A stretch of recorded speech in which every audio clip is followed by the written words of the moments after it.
Much. Now I request to speak our macho star Gopichand గారిని మాట్లాడవలసిందిగా request చేస్తున్నాం. అందరికీ నమస్కారం. వేదిక మీద ఉన్న వారికి, ఇక్కడికి వచ్చిన వాళ్ళందరికీ, నా ఫ్యాన్స్కి అందరికీ.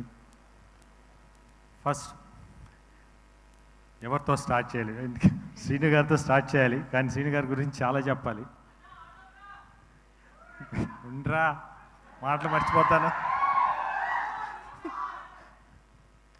ఫస్ట్ ఈ సినిమాకి పనిచేసిన ప్రతి టెక్నీషియన్కి, ఎందుకంటే కొన్ని ప్లేసెస్లో చేసాం, వెరీ వెరీ రిస్కీ ప్లేసెస్. ఎందుకంటే మన ఆర్ట్ డిపార్ట్మెంట్ కానివ్వండి, యూనిట్ కానివ్వండి, ఆల్ టెక్నీషియన్స్ చాలా కష్టపడ్డారు ఈ సినిమాకి. వాళ్ళందరికీ థ్యాంక్స్ చెప్తున్నాను. ఎందుకంటే ఈరోజు సినిమా ఇంత బాగా అవుట్పుట్ బయటకు వచ్చిందంటే ఆల్ దేర్ హార్డ్ వర్కే. ఎందుకంటే స్క్రీన్ మీద మేము కనిపిస్తాం, కానీ వాళ్ళు బ్యాక్ ఎంత వర్క్ చేశారో నాకు తెలుసు. Thank you for all every one. The same time ఈ సినిమా మ్యూజిక్ డైరెక్టర్ చేతన్, తను ఫస్ట్ డైరెక్టర్ గారు చెప్పినప్పుడు అబ్బాయి మామూలుగా మన తెలుగు అబ్బాయి, వైజాగ్ కుర్రాడు, చాలా బాగా చేయాలి. RX100 చూసాను, చాలా బాగుండింది. డెఫినెట్గా సార్ అని చెప్పిన తన సౌండింగ్ వెరీ వెరీ యూనిక్గా ఉంది, చాలా కొత్తగా ఉంది. తన ఫస్ట్ సాంగ్ ఏదైతే మా మరాకన్ మగో విన్నానో, అప్పుడు సాంగ్ డైరెక్టర్ గారు వినిపించినప్పుడు, సార్ ఇది అంటే ఇంకో పేరు చెప్పకూడదు, బాగుంటుందేమో అంటే పెద్ద music director, India one of the పెద్ద మ్యూజిక్ డైరెక్టర్ లా కొట్టినట్టు ఉంది సార్ అని అన్నాను నేను. ఎక్స్ట్రాడినరీగా ఉంది సౌండింగ్ అనేది, అంతా బ్యాక్గ్రౌండ్ స్కోర్ కూడా ఇరగదీస్తే అట్టట్లా లేదు.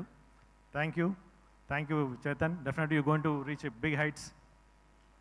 అట్ ద సేమ్ టైం నా సినిమాటోగ్రాఫర్ గుహన్ గారు, ఆయన నాకు ఎప్పటి నుంచో తెలుసు, ఆయనతో వర్క్ చేయాలని ఎప్పటి నుంచో అనుకుంటా ఉన్నాను.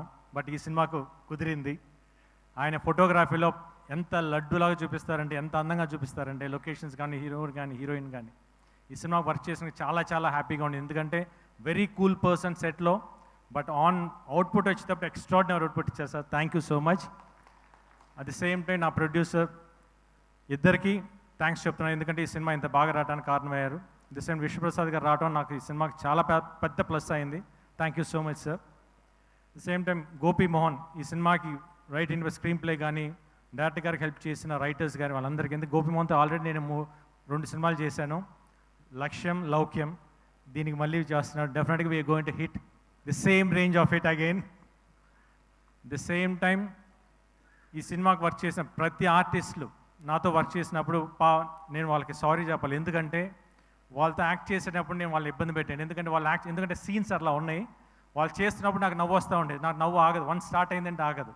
పాపం 1 టేక్ 2 10 టేకులు చేసేవాళ్ళు పాపం. బట్ వాళ్ళు తిట్టుకున్నా కూడా నేను చేయలేను, ఎందుకంటే నాకు నవ్వు వస్తాను. ఎందుకంటే సీన్స్ అంత బాగా వచ్చినాయి, ఎక్స్ట్రాడినరీ. ఎందుకంటే సెట్లో నవ్వుకుంటూనే ఉన్నాం ప్రతి సీన్ చేసేటప్పుడు. Thanks for all the artist who cooperated with me. ఇంకా ఫైనల్లీ లాస్ట్ నా డైరెక్టర్ శ్రీను గారు. శ్రీను గారితో నేను ఇప్పుడు కాదు, ఎప్పటి నుంచో చేద్దామని అనుకుంటా ఉన్నాను. బట్ 2-3 ఇయర్స్ బ్యాక్ కుదిరింది. ఫస్ట్ ఒక ఫంక్షన్లో కలిసాం, అప్పుడు అడిగాను డెఫినెట్గా మళ్ళీ చేద్దాం సార్ అని చెప్పేసి. తప్పకుండా చేద్దాం గోపి అని చెప్పేసి అన్నారు. అప్పటి నుంచి జర్నీ స్టార్ట్ అయింది. దాని తర్వాత శ్రీను గారితో కూర్చున్నప్పుడు ఫస్ట్ ఒక 2 లైన్లు చెప్పినప్పుడు, సార్ మీ పాయింట్స్ బాగున్నాయి, కాకపోతే ఇది నాకు సెట్ అవ్వేమో, కొంచెం న్యూ కమర్స్కి అయితే బాగుంటుంది అని అన్నాను. ఎందుకంటే I don't want to lose this opportunity to work with him. ఎందుకంటే శ్రీను గారితో వర్క్ చేయాలని నాకు అంత ఆశ ఉండింది.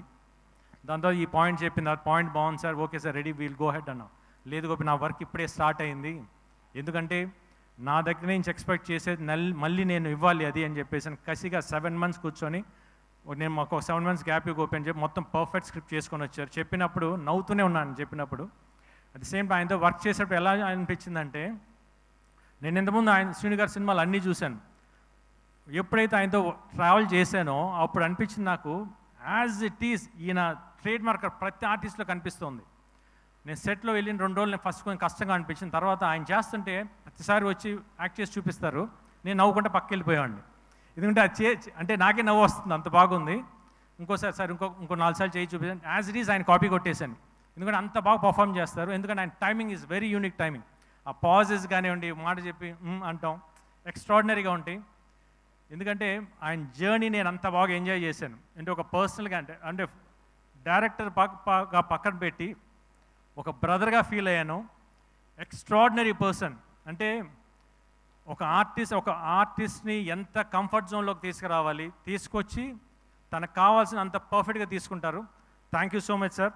డెఫినెట్గా నేను చాలా సినిమాలు చేశాను, ఇంత కంఫర్ట్ నేను ఎక్కడ చూడలేదు. చూశాను, బట్ స్టిల్ మీ దగ్గర చాలా ఎక్కువ కంఫర్ట్ అయ్యాను. At the same time very unique person అండి ఆయన బేసిక్లీ. అంటే సెట్లో నేను ఏ రోజైతే ఆయనతో ఫస్ట్ డే కూర్చున్నాను ఈ రోజు దాకా, నిన్న నైట్ దాకా కంటిన్యూస్గా సినిమా మీద వర్క్ చేస్తున్నారు. Not even a single minute divert అవ్వలేదు. అంటే ఇట్లా అంటే ఉంటారు డైరెక్టర్స్, బట్ ఇట్లాంటి డైరెక్టర్స్ నేను ఎందుకు ఇన్ని రోజులు చేయలేదని నేను చాలా రోజులు బాధపడ్డాను. బట్ ఇప్పుడు నాకు ఈ ఆపర్చునిటీ వచ్చింది. డెఫినెట్గా చెప్తున్నాను, ఈరోజు ఈ సినిమా రేపు దసరా అక్టోబర్ 11 రిలీజ్ అవబోతుంది. థియేటర్లో కూర్చున్న ప్రతి ఒక్కరూ నవ్వు ఆగదు, మీకు చెప్తున్నాను. యాక్షన్గా ఉండి నవ్వు కానీ కామెడీ ఎక్స్ట్రాడినరీగా వచ్చింది. You people are going to enjoy. One word I can say, Srinu Vaitla garu is back with a bang. Thank you so much. Thank you Gopichand garu, thank you so much. And మిమ్మల్ని వేదిక మీదే ఉండవలసిందిగా రిక్వెస్ట్ చేస్తున్నాం. గోపీచంద్ గారి die hard fans, so Gopi గారికి చిన్న ఫెలిసినేషన్.